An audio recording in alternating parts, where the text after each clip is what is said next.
muchachos, muy buenas a todos, muchachos y muchachas, porque bueno, hoy es el Día de la Mujer, entonces hay que incluirlos a todos. Fíjense, bienvenidos a otro podcast acá de Que Pin Que Pao, su canal de YouTube favorito para podcast y escuchar todo este tipo de programas de radio online. Estamos acá con un tema muy interesante, el cual propuso nuestro profesor Carlos Guzmán para la materia de mercado audiovisual aquí en la Universidad Audiovisual de Venezuela. Y fíjense, el tema de hoy es algo bastante escrupuloso, pero a la vez bastante amplio, que es sobre la televisión y de cómo se modificó luego de la pandemia, porque hay que tomar en cuenta que la pandemia fue un catalizador para muchos procesos y resultados que hoy en día estamos viendo, como son el aumento de las transmisiones hacia las plataformas de streaming, pues que viene siendo lo mismo como Netflix, ese tipo de cosas, y de cómo muchas televisoras de programación lineal se han tenido que mudar a toda esta invención de sistemas no lineales, como son las plataformas de streaming como Netflix, HBO, Plus, Disney Plus, etcétera. Bueno, así mismo como tú dices, Alan, hablando sobre este tema, es importante mencionar el tema de la factor pandemia, ¿no? Factor pandemia que gracias a la pandemia, pues muchos usuarios lo que hacen es desde su casa buscar la comodidad y es algo muy importante porque es bueno meditar un poquito acerca de cómo ocurre este fenómeno. Básicamente, el consumidor en pandemia ha buscado algo que tenga algún valor y que ese valor lo pueda unir con algo que sea como un gusto personal para así poder ser un consumidor eficiente y bastante concurrido. Y este ha sido el caso, pues debido al factor pandemia, vamos a decir que las plataformas de streaming han subido de una manera bastante exponencial. Es correcto, exacto, y fíjate, hay que tomar mucho en cuenta, por lo menos la televisión venezolana, o sea, desgraciadamente la televisión venezolana no tiene tanto auge como muchas otras empresas del exterior, pero tomando como referencia aquellas que acabo de mencionar, las de afuera, podemos ver que algunos de los programas lineales, algunos, hay que acotar algunos, entiéndase por programas lineales, o sea, programación lineal, como aquel cronograma de programas que se dan según un horario especificado ya previamente, como una especie de cronograma, por decirlo. O sea, todo el mundo ha tenido cronogramas de evaluación en el colegio, bachillerato, etcétera, universidad, es algo parecido. Viene siendo básicamente lo mismo, de tal hora a tal hora este programa, de tal hora a tal hora y así, comerciales y tal. Ya cuando se trata de lo que es la programación no lineal, que eso también lo había mencionado anteriormente, pero quería aclararlo, es aquella programación que tú puedes entrar cuando te dé la gana y ver lo que te dé la gana a la hora que te dé la gana. Plataformas de stream, hasta el mismo YouTube. Cuando la gente monta películas por YouTube de manera ilegal, eso es no lineal. Sí, y creo que este factor pandemia nos hizo a todos como que, por ejemplo, yo antes veía, no sé, TNT o incluso habían programas como que veía mi mamá, ¿no? De la televisión, incluso aquí venezolana, las novelas, a veces pasaban novelas viejas, pero que repetidas, pero ellas las veía y las disfrutaba, pero ahora estas mismas novelas están en Netflix y ella puede disfrutarlas a toda hora del día, la puede ver todo el día, puede ver todas las que quiera. Entonces creo que esto ahora influye en que las personas como que no quieran, no es que no quieran ver la televisión, sino que la televisión mutó a estas plataformas de streaming y todos estos programas, todas estas novelas han como que mutado, ¿no? A Netflix, Disney Plus, HBO Max, Amazon Prime, y etcétera, ¿no? Entonces, creo que este factor pandemia nos hizo a nosotros como que estamos cómodos en nuestras casas, podemos ver esto cuando queramos y hacernos el maratón que queramos, ¿no? Creo que algunas plataformas, algunas series, ¿no? Como es Euphoria, ¿no? Que es una de las últimas que están ahorita sonando, subía sus episodios, creo que terminó el domingo pasado, cada domingo así como la televisión. Sumamente interesante también Disney Plus con las series de Marvel, estas miniseries que hicieron. Oye, subían sus series o todos los viernes o todos los miércoles, y es interesante, ¿no? Porque normalmente cuando comienza este auge de streaming, suben todos los capítulos, pero ellos como que copian este formato antiguo, podría decir.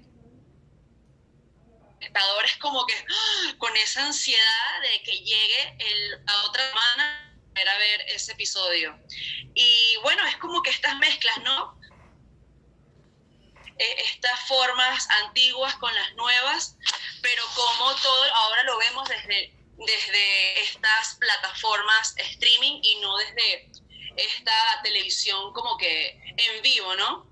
Se podría decir. Claro, claro, Exacto. exacto. No, yo voy primero, ya va. Dale, tranquila, dale. No, que esta pregunta justamente era para ti, Alan, que ¿cómo, bueno, dale. tú crees, ya tomando en cuenta todo lo que estamos hablando, que ya la televisión murió? Específicamente en Venezuela, porque también hay que especificar, ¿ya murió la televisión en Venezuela o no? Oye, te voy a contar dos ejemplos que los puedes comparar, que son la televisión nacional y la televisión internacional. O sea, si te fijas, por lo menos en el ámbito internacional, los programas, o bueno, la mayoría de los programas que quedan en la programación lineal, es decir, que tú lo ves en tu televisorcito, así con tu canal 94, tu canal 123, etcétera, normalmente son canales que ya llevan, Vermo, años, o sea, son canales viejos con programación ya, digamos, muy nacional. Por un ejemplo, en España, Antena 3 transmite todos los juegos, esto de El Hormiguero, la ruleta, la rueda de la fortuna, todo ese tipo de cosas de entretenimiento ya que es cultural, por decirlo así. En España eso ya es como un tema de cultura y eso no lo van a quitar, por lo menos en esa televisión nacional, que está dentro de una programación lineal. Así como en Rai Italia, que es un canal italiano, que lo ven mis abuelos, por cierto, les gusta mucho. Es un canal basado en, más que todo, lo que es el mediodía, sobre cocina. O sea, es un programa donde invitan a cocineros del país para mostrar sus recetas y hacerlas en vivo. Entonces, como te digo, ya eso es algo de cultura. A la gente en Italia le gusta ver a otra gente comer y preparar la comida que se come. Entonces es algo que de ahí no van a quitar. Por lo menos el caso nacional, que es aquí en Venezuela, algo muy notorio era el tema de las novelas. O sea, quien recuerda, sus mayores siempre seguían su novela a cierta hora. ¿Qué pasa? Ya varios de esos canales que las transmitían. Venezuela fue...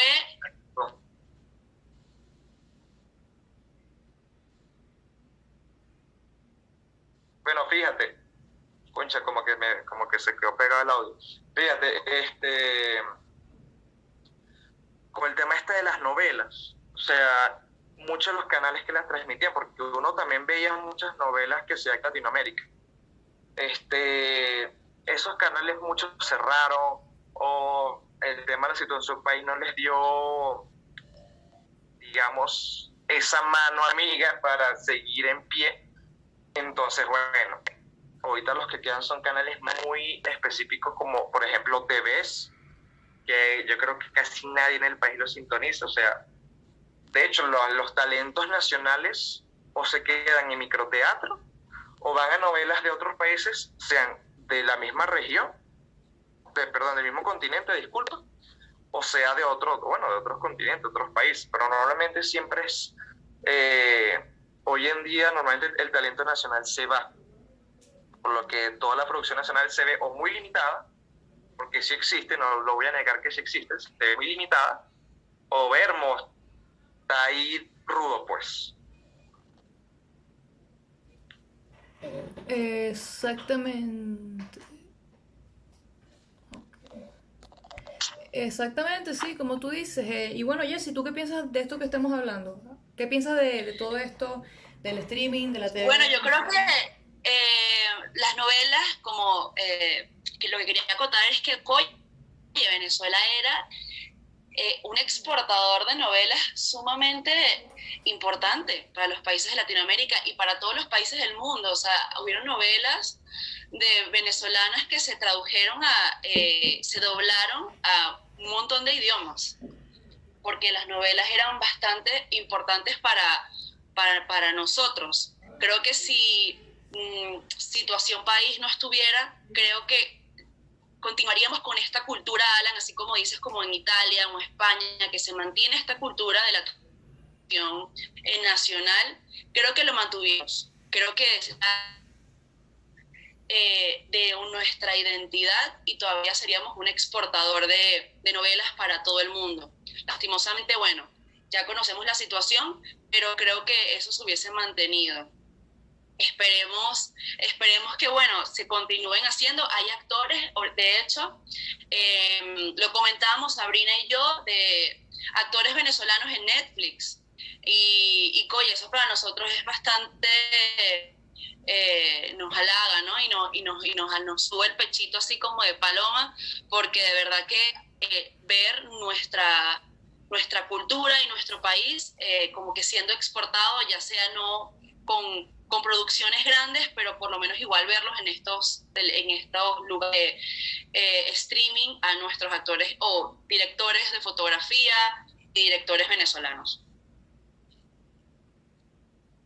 Vermo, sí, y me vino que más, no solo las novelas, no sé si algo, o sea, ¿quién no recuerda, por lo menos de los que vieron en ese momento? Qué locura, a qué te ríes.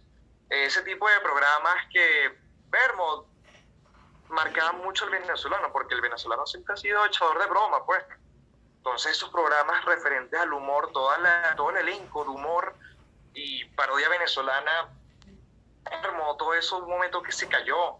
Charly Mata también era uno de los exponentes increíbles, Emilio Lovera, pero ya eso, creo que la misma Situación País empezó a deteriorarlos, pero ya la pandemia fue como que los cerró y los obligaron a mudarse a programas, o sea, a proyectos independientes, sea en redes sociales o en plataformas digitales o proyectos internacionales, porque ya todo lo que es el producto audiovisual nacional, bueno, no todo, pero enfocándonos en la parte televisiva, está bastante débil ahorita. Eso sí, Vermo, hay que reconocerlo y sería bueno ponerle una manito. Nunca estaría más una manito, porque, cónchale, talento hay. Sí, definitivamente. Y eso que dices es muy interesante, porque Sí, a pesar de todo, hay bastante, bueno, no hay de una manera tan grande la representación del talento venezolano en las plataformas de streaming, pero un ejemplo como Netflix, pues tenemos por lo menos a Aigar Ramírez, que ha hecho películas en Netflix, la de Bolívar, que también creo que les había comentado, de Luis Jerónimo Abreu, y también una que sacaron hace poco, creo que se llama ¿Quién mató a Sara? Y estaba leyendo casualmente que un venezolano tuvo también un desempeño muy grande en esa serie, ¿no? Y entre muchos, ¿no? Ya sea en novelas, en papeles protagónicos, lo que sea. Entonces creo que es algo que va poco a poco, esa representación de los venezolanos en las plataformas de streaming, pero está ahí latente, solamente hay que desarrollarla más a fondo, ¿no? Sí, exacto, es como que nutrirla. Creo que es lo que le falta, nutrición.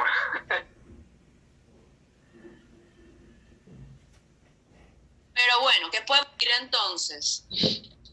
¿Cómo se sienten ustedes con las plataformas de streaming? ¿Estas realmente van a dominar el mundo? Bueno, yo creo que llegaron para quedarse. Es un formato bastante cómodo. Entonces, ¿qué opinan al respecto? Bueno, si me dejan opinar primero aquí, fíjate, yo creo que ayudan bastante, o sea, ayudan bastante en el hecho de que apoyan lo que es el talento internacional. Te pone a ver, ¿quién en su sano juicio veía series europeas antes de Netflix? Absolutamente nadie. O sea, Netflix empezó a apostar por las series de todo el mundo, de Colombia, incluso de Argentina, solo que desgraciadamente Venezuela, digamos que no tuvo esa fuerza o no tuvo ese apoyo, ¿ok? Para llegar allá a ser patrocinado o distribuido por Netflix. Pero fíjate, todo este tema de las plataformas digitales, de streaming, todo esto, sí llega para quedarse. Además que ya, o sea, como que nos metieron por los ojos esa costumbre de abrir Netflix ya encerrados en la casa por la pandemia. Porque fíjate, yo antes de la pandemia yo no tenía ni Netflix. O sea, fue después de la pandemia que, bueno, estuve casi no salía. Y mira, o sea, como que cuadré con un conocido, mira, chamo, ¿conoces a alguien que me pueda vender o me pueda hacer una cuenta de Netflix, algo así? ¿O cómo la hago? ¿Cómo la abro? Y, o sea, tuve que recurrir a eso y fíjate, descubrí ese mundo que, bueno, ya es como que imposible despegarse de ese mundo audiovisual de todo el mundo, pues, de alrededor del globo, porque tuve series hasta de Islandia, yo he visto series hasta de Islandia ahí. Entonces, yo creo que es algo para quedarse. Y con el tema de la televisión, mira, ya es un tema de cultura, por lo menos nacional, el tema de las televisiones y de cómo se maneje esas empresas, pues. Porque ahorita creo que lo único que hay así es TVs y eso es una programación que de verdad no, muy poca gente quiere ver. O sea, cuestión de darle un poquito de cariño a esa área. Pues claro, y también, bueno, yo en lo contrario pienso que la televisión no está del todo muerta porque es lo que pasa, que vemos Netflix, las plataformas de streaming, no solamente a través de laptops, de teléfono, pero también a través de un televisor. Yo creo que ese efecto de la pantalla del televisor, o sea, porque al fin y al cabo a todos nos gusta es el contenido en video. Entonces yo siento que lo que es la televisión ha sido muy revolucionaria y se ha ido más que todo afianzando a otros componentes similares con ese mismo fin, ¿no? Y uno nunca sabe, porque por lo menos habíamos hablado en el podcast anterior del cine.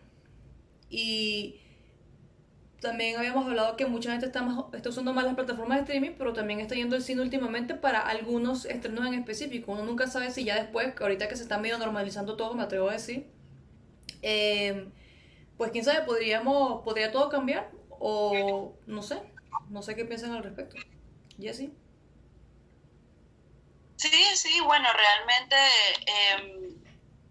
yo creo que la televisión ha mutado y se va a mantener por algunos años en estos países por cultura, como decía Alan, en ciertos países. Muy lamentable que en Venezuela se haya como que descuidado un poco esto, pero creo que hay esperanza, ¿vale? Hay esperanza, pero la esperanza es lo último que se pierde. También, oye, yo creo que la comodidad de la casa, obviamente, como les dije, eso va a permanecer, pero igual la experiencia, tanto de la experiencia del cine, como ir al cine, es algo que no se puede, no